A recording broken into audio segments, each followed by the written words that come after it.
So guys, I'm about to, like we say in Brazil, pay my tongue. It's like doing something that you said you wouldn't do, a react video. I'm finding it very important to step out of my comfort zone to explain things that I find very important in ethics and in veganism. And unfortunately, I have to use some people here now because they're doing some big disservice, and they actually, if they want to make a public platform, they must be open to criticism. And that's what lacks so much in this movement. Like, it's like a foodie group and a foodie club, right? And the animals are there, just being exploited from the most romanticized way to the most brutal way every second of the day. But yeah, let's just be cool, right? Okay. So I'm going to react to the video, to the interview David Rams had with Tobias Leenaert. I'm not sure how to pronounce his name, sorry. And sorry, not sorry. Because frankly, man, I'm honestly pissed off with this thing. And consistency, integrity is only the opposite of hypocrisy.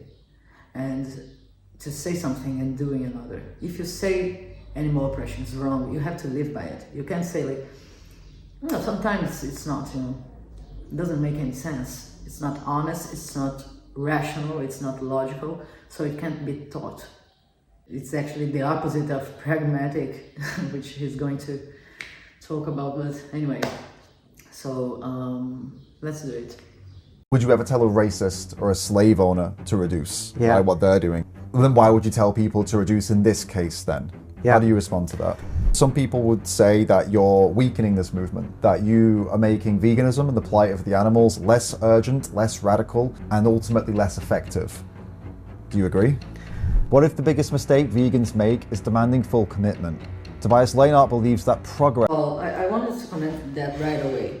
How can it be a mistake of vegans to demand full commitment if they rarely do so, if so few of us do so? Most of us actually contemplate the comfort zone of non-vegans all the fucking time, but those aren't making any mistakes. We, the few, are. How can you tell that? If we have less and less consistent vegans, more ex-vegans, and people who drop it like it was a lifestyle choice, it was a diet, how can it be the fault of those who ask them not to do so more than those who say it's okay, I hope I see you later again in my movement, yay. I've seen even vegan influencers thanking ex-vegans for the service done in the name of animals.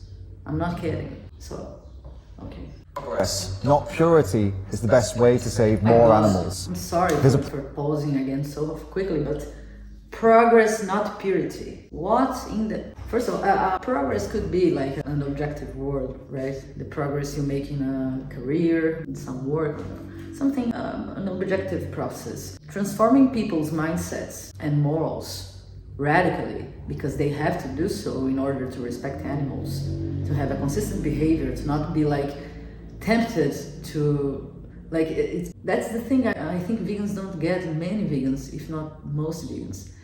If people don't have a radical change in how they perceive animals and treat them, they won't make a consistent change in their behavior. That's important to grow to real progress, not this kind of shitty progress they're talking about that we'll discuss more.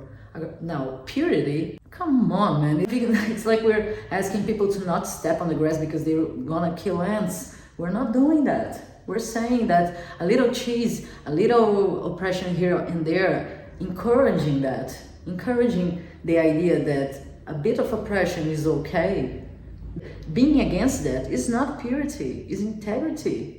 Is ethical consistency. Are we going to pretend that doesn't exist? So hypocrisy doesn't exist then. Approach has sparked fierce debate. Many people agree with him that he's... Again, sorry, but foreword by Peter Singer. The man isn't even a vegan, and he introduced the book of pragmatic approach of veganism. It's how to create a vegan world, for God's sake, man. Honestly, to be very honest, I can be wrong, but that title it sounds so arrogant to me, you know. How do you know to create a vegan world? How do you assume how to create a vegan world? You shouldn't. You should think how to make veganism now, understand that being understood now, you know, being promoted as consistently possible now. So the future happens in the most consistent way. Nobody has a crystal ball, and utilitarians and people who think too much on the consequences they project, and they think, yeah, I'm going to get there, so I'm going to do like this, and I'm going to be a bit corrupt here because that will bring me what I want. That's arrogance. But these people talk of that, use that argument, but in a very soft way, in a very comfy way. So they seem humble, but that's fake. You know, and I'm not saying they're doing it out of malice or anything. I'm not in their hearts. I don't know their intentions. I don't know these people. I'm talking about what they are saying and what they're implying. You know, this guy is implying he knows how to create a vegan world. How can that be humble? You know, and then you put an introduction by a very bestseller, like the father of anti-speciesism and all kinds of nonsense, who isn't even a vegan, who's written 2 pieces of text making zoophilia relative. Okay. Pragmatic, others say he's watering down the vegan movement. So, is Tobias Leenaert a vegan realist or a vegan sellout? Take us back to your childhood. What was it like growing up with both pet animals and farm animals?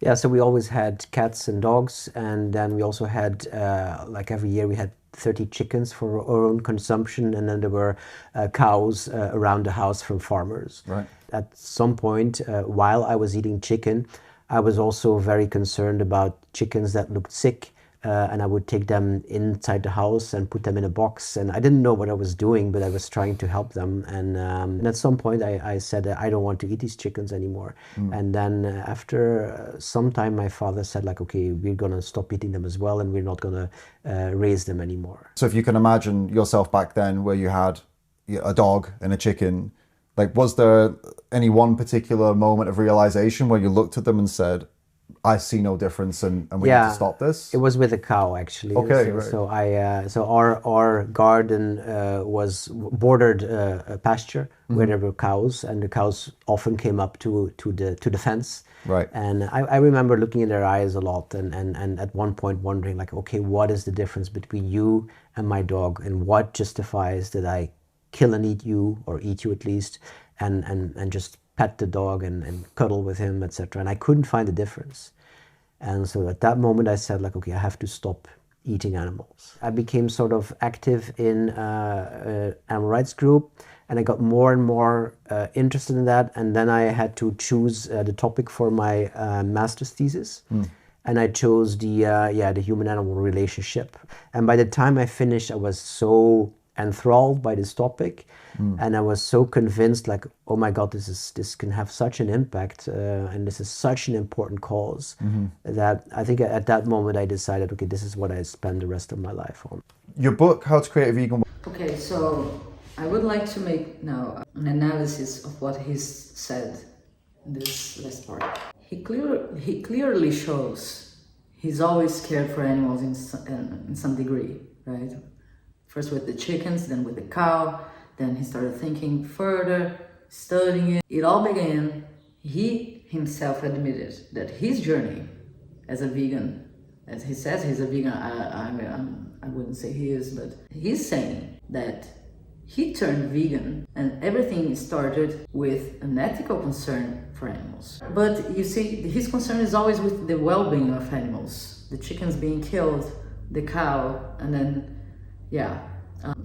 he never said about anything about like the commodity status of an animal, or their enslavement, or the injustice they suffer in general, or in other areas than food. So pay attention, okay? Well, the pragmatic approach, I mean, it's in the title. It's promoting a pragmatic approach to vegan activism, animal rights advocacy, animal advocacy. What does pragmatic vegan advocacy actually mean in practice? Yeah. So pragmatic means you're going to do things that work. You're going to do things that are possible. You're not going to do things according to a set of rules that tells you how to do something. Okay, so pragmatic, according to him, is something that works. Something we can only know that something works that if we experimented with it, if we have evidence that it works. We don't just believe it works and say it's pragmatic. We don't do something that's been repeatedly proven to not work and say it works because we want to. And that's what he's doing here. He's gonna do it, actually, furthermore. But and then he says about being possible. Guys, practicable, possible, it's very subjective, right? It depends on a lot of things, where you are and things. But bottom line, people are very mature. And when you say, you do the best possible, okay? Just do the best you can. Instead of 5 reps in some exercise they will do 2. And instead of respecting fully anyone, they're gonna respect a bit. We have to understand that possible is not a good criteria to say to everyone, like, do as much as you can, because most people don't think they can do enough. We have to teach them that. We have to show them that.